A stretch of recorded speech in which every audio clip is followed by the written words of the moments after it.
Mine as a young kid, I went to the school in Res too, Reserve or whatever Res. Reservation, yeah. I lived in Crane River for a few years, but my main school when I grew up was at David Livingston School. Where are we here? Oh, over here. That's where I grew up in the North End, Charles Walk, and I'll tell you, there's nothing but poverty there. I could see, like, I grew up the way like that. Now I see it and I look back, and I'm thinking, man, there was no one better than me there. You know what I mean? I wasn't better than anybody there either. Maybe my stepdad used to spoil me and buy me toys and stuff like that more than the other neighborhood kids, but that was just to hide his low self-esteem, you know, and make himself feel better every day. That see a smile on my face, so we weren't, I wasn't always crying for. I seen something on TV I wanted, and he tried to get it for me, and that's what I do with my kids now. I say, well, they want this, okay. Maybe I can buy them bikes or something like that, I'm not Mr. Moneybags, that's for sure. I'm not, but there's a lot of things I'd like to do for my kids that I can't right now.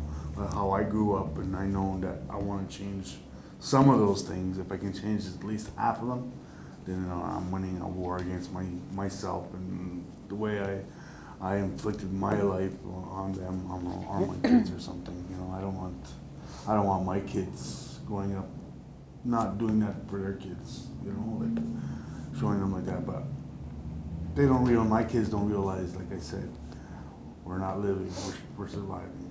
They don't realize that. And they want something.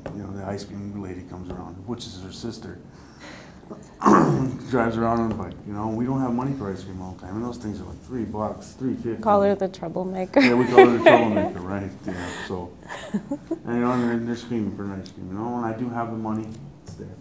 You know what I mean? And she says, no, don't be spending $10. You can go buy a pail of ice cream. Mm-hmm. Well, they want it now. I'm not running to the store to go grab a pail of ice cream. It's going to save, these kids, he wants a Spider-Man ice cream. And he wants this ice cream, because their son is spoiled here, right? And, but I can't, I hate to see not a smile on my kid's face because I can't give them something because I'm poor. You know what I mean? Or struggling, or whatever I am at the moment. But when I do have the money, and it's, lately I've had money, but it's just been it's been kind of up and down. But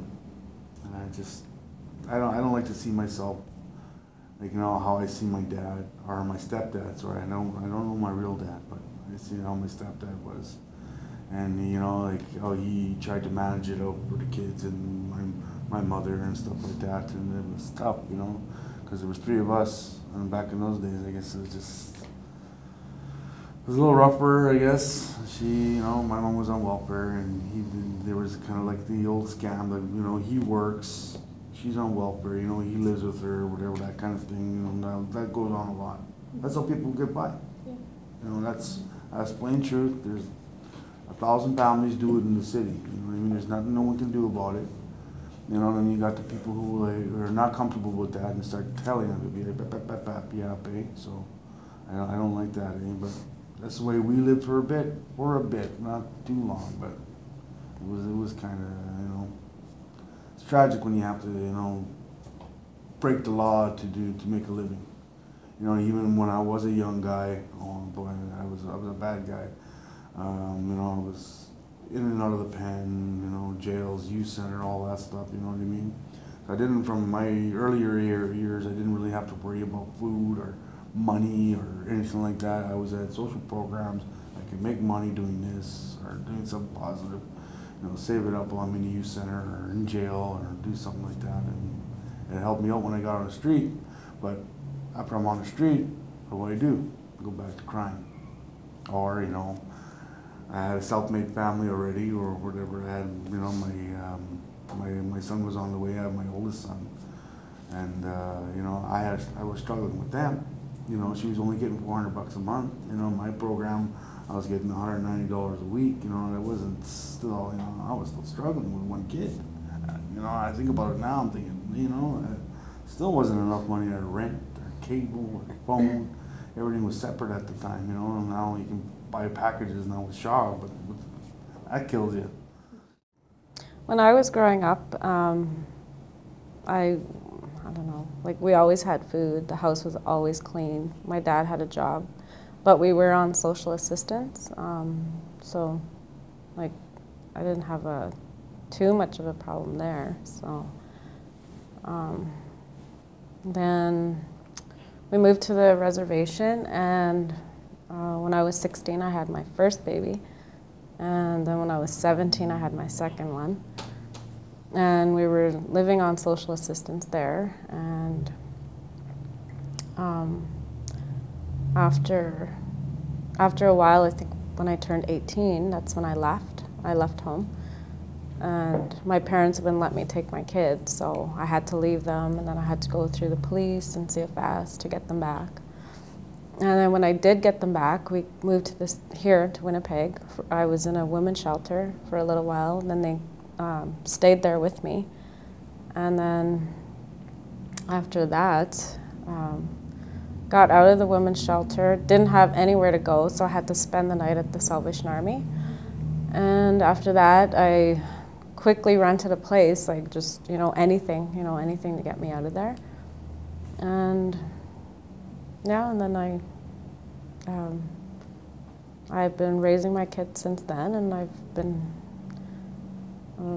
met another guy. We had 3 together, and I've been on social assistance since I've been 18. And now I have 9 kids. I have 3 with him. And I just got sick of it, so I went back to school in 2008. I graduated 2009, and then I went to Urban Circle through Red River College, and I graduated from there just recently in June.